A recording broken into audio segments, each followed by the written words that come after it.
શ્રીમદ્ ભગવદ્ ગીતાનું બીજો અધ્યાય સાંખ્ય યોગ. સંજય કહે છે, તે પ્રમાણે કરુણાથી વ્યાપ્ત અને આંસુ ભરેલી વ્યાકુળ આંખોવાળા શોક કરી રહેલા અર્જુનને ભગવાન મધુસૂદને આ વચન કહ્યું. ભગવાન બોલ્યા, હે અર્જુન, તને આ સમયે આવો અયોગ્ય મોહ સાથી થયો. અનાર્યજનોથી સેવિત અને કીર્તિનો નાશ કરનાર તથા સ્વર્ગ પ્રાપ્તિના માર્ગમાં અડચણરૂપ આ મોહ તને સાથી થયો.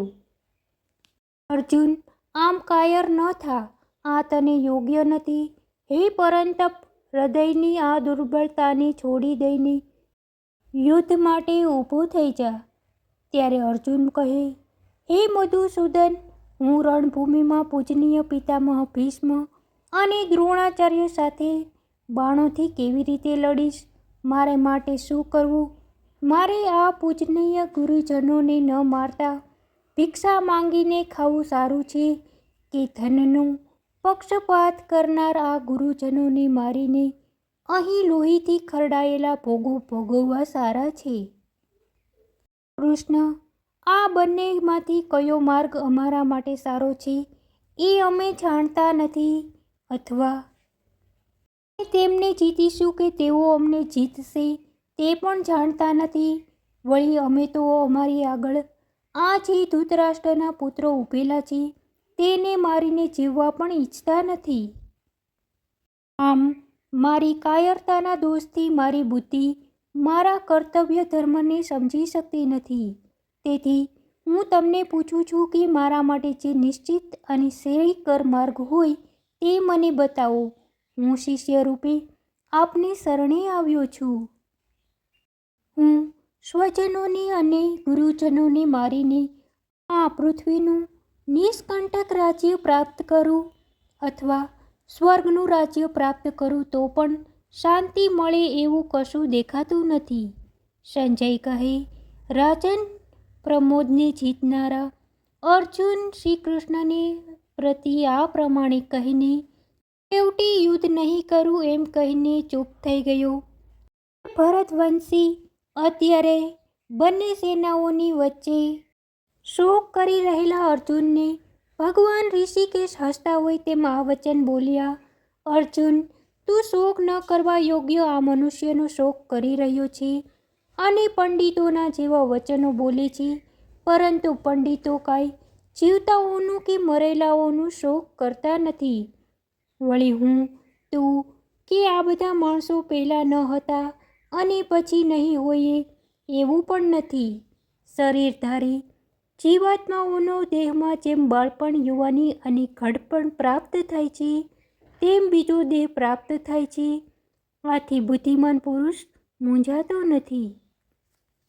ક્રાંતિ ઇન્દ્રિયોના વિષયોને સંયોગથી જે ઠંડી ગરમી વગેરે સુખ દુઃખ આપનારી લાગણીઓ થાય છે તે તો ઉત્પન્ન થનારી અને નાશ પામનારી છે, આવવા જવાવાળી છે. તેમને તું સહન કર, કારણ કે આ સુખ અને દુઃખની લાગણીઓ જેને વ્યથિત નથી કરતી અને જે તેમાં સમાન ભાવે રહે છે તે જ મોક્ષનો અધિકારી થાય છે. આ ઉત્પત્તિ અને નાશ પામનારા અસત પદાર્થો વાસ્તવિક રીતે તો છે નહીં, અને જે ઉત્પત્તિ અને વિનાશ રહિત સત પદાર્થો છે તેનો કદી અભાવ વિનાશ થતો નથી. આ પ્રમાણે સાચી સમજણવાળા પુરુષોએ સત અને અસતનો પ્રત્યક્ષ અનુભવથી નિર્ણય કરેલા છે, જેનાથી આ સર્વ વ્યાપેલું છે અને તેની અવિનાશી સત સમજ. આ વિકાર રહિત સતનો કદી વિનાશ કોઈ પણ કરી શકે તેમ નથી. નાશ રહિત અને આપોઆપ જ જેનું જ્ઞાન થઈ શકે એવા નિત્ય સ્વરૂપ જીવાત્માના આ શરીરો નાશવંત કહેલા છે. માટે હે ભરતવંશી અર્જુન, તું યુદ્ધ કર. જે આત્માઓને મરનારો સમજે છે તથા જે તેને મરાયેલો માને છે તે બંને ખરી વસ્તુ જાણતા નથી, કારણ કે આત્મા તો નથી કોઈને મારતો કે નથી કોઈથી મરતો. આ આત્મા કદી જન્મતો નથી કે મરતો નથી, તથા એક વખત ઉત્પન્ન થઈને મરીને ઉત્પન્ન થશે એમ નથી. આ આત્મા તો જન્મ મરણ રહિત નિત્ય અને શાશ્વત છે. વારંવાર હણાતા આ શરીરમાં તે કદી હણાતો નથી. આ અવિનાશી નિત્ય જન્મ મરણ રહિત અવ્યક્ત આત્માને જે જાણે છે તે પુરુષ હે પાર્થ કોને હણે છે કે કોનાથી હણાય છે? તે તો જેમ મનુષ્ય જીર્ણ વસ્ત્રો કાઢી નાખીને નવા વસ્ત્રો ધારણ કરે છે તેમ જૂના શરીરોને છોડીને નવા શરીરોમાં જાય છે. આ જીવાત્માને તો વસ્ત્રો છેદી શકતા નથી, અગ્નિ બાળી શકતો નથી, પાણી પલાળી શકતું નથી કે પવન સૂકવી શકતો નથી. આત્મા તો છેદી શકાય તેવો, બાળી પલાળી કે સૂકવી ન શકાય તેવો સર્વમાં રહેલો સ્થિર અચળ સનાતન છે, અવિનાશી છે. આ આત્મા અવ્યક્ત એટલે કે ઇન્દ્રિયોથી ગ્રહણ ન થઈ શકે તેવો, મનથી ચિંતવી ન શકાય તેવો અને જેમાં કદી ફેરફાર થતો ન હોય તેવો કહેવાય છે. માટે તેને તે પ્રમાણે સમજીને તારે શોક ન કરવો જોઈએ. વળી જો તું આ આત્માને નિત્ય જન્મનારો અને મરનારો માનતો હોય તો પણ તારે શોક તો ન જ કરવો જોઈએ. કારણ કે જન્મેલાઓનું મૃત્યુ તો નિશ્ચિત જ છે અને મરેલાનો જન્મ પણ નિશ્ચિત છે. આમાં ફેરફાર કરી શકાતો નથી. એવા જન્મ મરણનો તારા જેવા વિદ્વાનોએ શોક ન કરવો જોઈએ. હે અર્જુન, બધા પ્રાણીઓ જન્મ પહેલાં અપ્રગટ હતા, મર્યા પછી પણ અપ્રગટ થઈ જનારા છે. કેવળ વચમાં જ પ્રગટ થયેલા છે, તો પછી આવી પરિસ્થિતિમાં શોક કરવાનો શો હોય? આવા જીવાત્માને તો કેટલાક લોકો આશ્ચર્ય રૂપે જુએ છે, કેટલાક આશ્ચર્ય રૂપે વર્ણવે છે, કેટલાક આશ્ચર્ય રૂપે સાંભળે છે અને સાંભળીને પણ આશ્ચર્યમુક્ત થઈ ગયેલા કેટલાક લોકો તેને સમજી શકતા નથી. પરંતુ આ બધાના દેહમાં ધારણ કરીને રહેલો જીવાત્મા અવધ્ય છે, તે કોઈથી મારી શકાતો નથી. તેથી આ સર્વ પ્રાણીઓને માટે પણ તું શોક કરે તે યોગ્ય નથી. વળી તારા ધર્મનો વિચાર કરતા તારે ભય ન પામવો જોઈએ. કારણ કે ક્ષત્રિયને માટે ધર્મયુક્ત યુદ્ધથી અધિક કલ્યાણકારી બીજું કંઈ કર્તવ્ય નથી. હે પાર્થ, પોતાની મેળે જ ખુલ્યા થયેલા સ્વર્ગના દ્વાર રૂપ આવું યુદ્ધ તો ભાગ્યશાળી ક્ષત્રિયોને જ પ્રાપ્ત થાય છે. અને જો તું આ ધર્મ યુદ્ધને નહીં કરે તો સ્વધર્મને અને કીર્તિને ગુમાવીને પાપને પ્રાપ્ત થઈશ. આથી ચિરકાળ સુધી લોકો તારી અપકીર્તિ ગાશે અને પરાક્રમી પુરુષને માટે અપકીર્તિ તો મરણ કરતાં પણ વધારે દુઃખદાયક છે. વળી તું જે મહારથીઓમાં ગૌરવશાળી ગણાયો છે તેઓ તને ભયથી રણમાંથી ભાગી ગયેલો માનશે અને તેઓમાં તું તુચ્છ ગણાઈશ. તેઓ તારા સામર્થ્યની નિંદા કરતા અનેક ન કહેવાના વચનો બોલશે. આથી વધુ દુઃખ બીજું કયું હોય? જો તું યુદ્ધમાં માર્યો જઈશ તો સ્વર્ગ પ્રાપ્ત કરીશ અને જીતીશ તો પૃથ્વી ભોગવીશ. માટે હે અર્જુન, તું યુદ્ધનો નિશ્ચય કરીને ઊભો થા.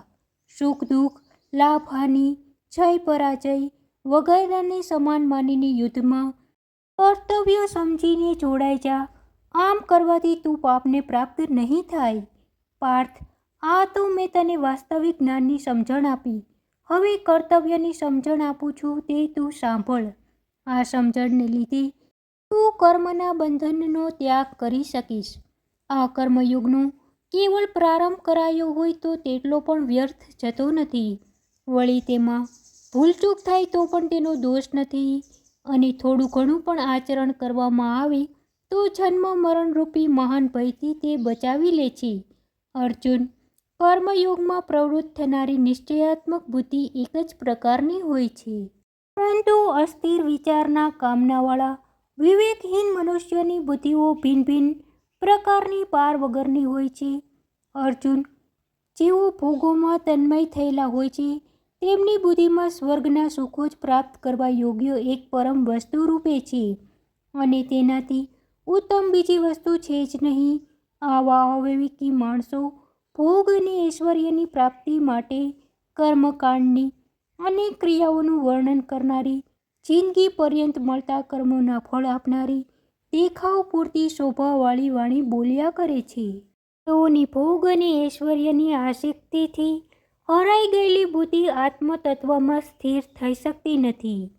અર્જુન, બધા વેદો સાત્વિક, રાજસી અને તામસી કર્મોના ફળોને જ બતાવનાર છે અને તું તેવા ફળોના ભોગથી આસક્તિથી રહિત થા. સુખ દુઃખથી પર થઈ તેવા ફળો મેળવવાની અને તેમનું રક્ષણ કરવાની ચિંતાથી મુક્ત થઈ આત્મ સ્વરૂપમાં સ્થિર થા. તેમના જળાશયોથી જેટલો અર્થ સરે છે તેટલો જ અર્થ ચારે બાજુથી પાણી ભરેલા જળાશયથી સરે છે. તેમ આત્મજ્ઞાની બ્રહ્મવેતાઓએ કર્મફળોનું વર્ણન કરનારા વેદોની જરૂર રહેતી નથી. કર્મ કરવા એ જ તારા હાથની વાત છે. ફળો ઉપર તારો અધિકાર નથી. તું ફળો માટે કર્મ કરનારો ન થા, તેમજ કર્મનો ત્યાગ કરવા માટે પણ તૈયાર ન થા. ધનંજય, તું આસક્તિને છોડીને તથા સિદ્ધિ અને અસિદ્ધિમાં સમાન બુદ્ધિવાળો થઈને કર્તવ્યોમાં સ્થિરતા રાખી કર્મોને કર. સમતા જ યોગ કહેવાય છે. આ સમબુદ્ધિમાં સ્થિર થઈને કર્તવ્ય કરવાની અપેક્ષાએ ફળની આસક્તિથી કર્મો કરવા એ અત્યંત નિકૃષ્ટ છે. માટે ધનંજય, તું સમબુદ્ધિમાં પ્રસન્નતાની ઈચ્છા કર, કારણ કે ફળ માટે કર્મ કરનારા તો અત્યંત કૃપણ છે. સમબુદ્ધિવાળો પુરુષ પુણ્ય અને પાપને આ લોકમાં જ છોડીને મુક્ત બને છે. માટે તું સમત્વરૂપ યોગને માટે જ પ્રયત્ન કર. સમતાપૂર્વક કર્મો કરવા એ જ ખરી કુશળતા છે. સમબુદ્ધિવાળા જ્ઞાનીઓ કર્મોથી ઉત્પન્ન થનારા ફળોના ત્યાગ કરીને જન્મરૂપ બંધનથી મુક્ત થઈને નિર્વિકાર પરમપદને પ્રાપ્ત થાય છે. જ્યારે તારી બુદ્ધિ ફળોની આસક્તિરૂપ મોહના દળોને પાર કરશે તે વખતે તું સાંભળેલા અને સાંભળવામાં આવનાર બધા પદાર્થોની કામના ઉપરથી વૈરાગ્ય પ્રાપ્ત કરીશ. જ્યારે કામ્ય પદાર્થોને સાંભળીને લલચાયેલી તારી બુદ્ધિ વૈરાગ્યથી આત્મ સ્વરૂપમાં સ્થિર થશે ત્યારે તને ભગવત પ્રાપ્તિરૂપ યોગ પ્રાપ્ત થશે. અર્જુન બોલ્યા, હે કેશવ, આત્મતત્વમાં જોડાયેલ સ્થિર બુદ્ધિશાળી પુરુષનું શું લક્ષણ છે? તેવો પુરુષ સ્થિર ચિત્તવાળો હોય બોલવા, ચાલવા, બેસવા, ઉઠવા વગેરેમાં કેવી રીતે વર્તે છે? ભગવાન બોલ્યા, હે અર્જુન, જ્યારે મનુષ્ય મનમાં રહેલી બધી કામનાઓને સારી રીતે ત્યાગી દે છે અને પોતાના વાસના શૂન્ય મનથી આત્મ સ્વરૂપમાં સંતુષ્ટ રહે છે ત્યારે તે સ્થિત પ્રજ્ઞ થયેલ કહેવાય. દુઃખ પ્રાપ્ત થતાં જેના મનમાં ઉદ્વેગ નથી થતો અને સુખો તરફ જે નિસ્પૃહ રહે છે તથા જેને રાગ, ભય, ક્રોધ નષ્ટ થઈ જાય છે એવો સ્થિર બુદ્ધિશાળી મુનિ કહેવાય છે. એ મનુષ્ય સર્વત્ર રાગ વગરનો રહીને સારું કે ખોટું જે કંઈ પ્રાપ્ત થાય તેનાથી પ્રસન્ન નથી થતો અને દ્વેષ નથી કરતો, તેની બુદ્ધિ સ્થિર છે. જેમ કાચબો તેના બધા ફેલાયેલા અંગોને ચારે બાજુથી સમેટી લે છે, તેમ જે મનુષ્ય વિષયોમાંથી ઇન્દ્રિયોને ખેંચી લે છે તેની બુદ્ધિ સ્થિર થાય છે. ઇન્દ્રિયો દ્વારા વિષયોનું ગ્રહણ ન કરનાર પુરુષથી વિષયો દૂર થઈ જાય છે, પરંતુ તે વિષયો પ્રત્યેનો રસ દૂર થતો નથી. તે રસ તો આત્મ સ્વરૂપના પરમ રસનો અનુભવ થતાં જ નિવૃત્ત થઈ જાય છે. અર્જુન, જ્યાં સુધી વિષયો પ્રત્યેનો રસ નિવૃત્ત થતો નથી ત્યાં સુધી તે પુરુષની ઇન્દ્રિયો પણ તેના મનને વિહ્વળ કરીને એકદમ વિષયોમાં ખેંચી જાય છે. પરંતુ તે બધી ઇન્દ્રિયો અને મનને સંયમિત કરી કાબૂમાં લઈને અંતર્યામી એવા મારામાં જ તન્મ થઈને બેસવું. આમ કરતાં જેનું મન અને ઇન્દ્રિય વશ થાય છે તેની બુદ્ધિ સ્થિર થઈ જાય છે. વિષયોનું ચિંતન કરનાર પુરુષને વિષયોમાંથી આસક્તિ થાય છે. આસક્તિથી તે વિષયોની ઈચ્છા થાય છે ઈચ્છામાં વિઘ્ન પડવાથી ક્રોધ ઉત્પન્ન થાય છે. ક્રોધથી મોહ ઉત્પન્ન થાય છે. મોહથી સારા સારની સ્મૃતિ નાશ પામે છે. સ્મૃતિના નાશથી બુદ્ધિનું નાશ થાય છે અને બુદ્ધિનું નાશ થતાં મનુષ્ય અધોગતિને પામે છે. પરંતુ જેણે મનને સ્વાધીન કર્યું છે એવો મનુષ્ય રાગદ્વેષ રહિત થઈને પોતાને વશ કરેલી ઇન્દ્રિયો દ્વારા વિષયોનો વ્યવહાર કરતો પ્રસન્નતાને પ્રાપ્ત કરે છે. આવી રાગદ્વેષ રહિત પ્રસન્નતા પ્રાપ્ત થતાં બધા દુઃખોનો અભાવ થઈ જાય છે અને તે અનાસક્ત ચિત્તવાળા કર્મયોગીની બુદ્ધિ વ્યાપક અને સ્થિર બને છે. જેણે ઇન્દ્રિયો અને મનને જીત્યા નથી તેને નિષ્કામ બુદ્ધિ પ્રાપ્ત થતી નથી. આથી તેનામાં ઈશ્વર આરાધનાની ભાવના જાગતી નથી અને તે ભાવના વગર શાંતિ પ્રાપ્ત થતી નથી. આવા અશાંત પુરુષને સુખ ક્યાંથી મળી શકે? કારણ કે આવો અસંયમી માણસ તેની રખડતી ઇન્દ્રિયો પાછળ મનને જે છૂટું મૂકે છે તે વાયુ જેમ છોટી નાવને પાણીમાં ગમે તેમ ઢસડી જાય છે તેમ તેની બુદ્ધિ તેને ખેંચી જાય છે. તેથી હે મહાબાહુ, જે પુરુષની ઇન્દ્રિયો વિષય ઉપર કાબૂવાળી હોય છે તેની બુદ્ધિ સ્થિર થાય છે. અસંયમી અજ્ઞાની મનુષ્ય જેમાં પ્રકાશ જુએ છે તેમાં સંયમી મનુષ્ય અંધકાર જુએ છે અને જે આત્મ સ્વરૂપના પ્રકાશમાં સંયમી જાગ્રત રહે છે તેમાં અસંયમીઓને રાત્રિ જેવું લાગે છે. એમ જુદી જુદી નદીઓના પાણી બધી બાજુએથી પરિપૂર્ણ અને સ્થિર રહેલા સમુદ્રમાં તેની સ્થિરતામાં વિક્ષેપ કર્યા વગર સમાઈ જાય છે તેવી જ રીતે બધા ભોગો જે સ્થિર અજ્ઞ પુરુષોમાં કોઈ પણ પ્રકારનો વિચાર ઉત્પન્ન કર્યા વિના જ સમાઈ જાય છે. તે પુરુષ પરમ શાંતિને પ્રાપ્ત થાય છે, ભોગોની તૃષ્ણાવાળું નહીં. જે પુરુષ સંપૂર્ણ કામનાઓનો ત્યાગ કરીને મમતા રહિત, અહંકાર રહિત અને નિસ્પૃહ થઈને વર્તે છે તે જ શાંતિને પ્રાપ્ત કરે છે. હે અર્જુન, આ બ્રહ્મભાવને પામેલા પુરુષની સ્થિતિ છે. આવો યોગી કદી મોહિત નથી થતો અને અંતકાળમાં પણ બ્રાહ્મી સ્થિતિમાં સ્થિર રહેલો તે બ્રહ્માનંદને પ્રાપ્ત થાય છે. બીજો અધ્યાય સમાપ્ત.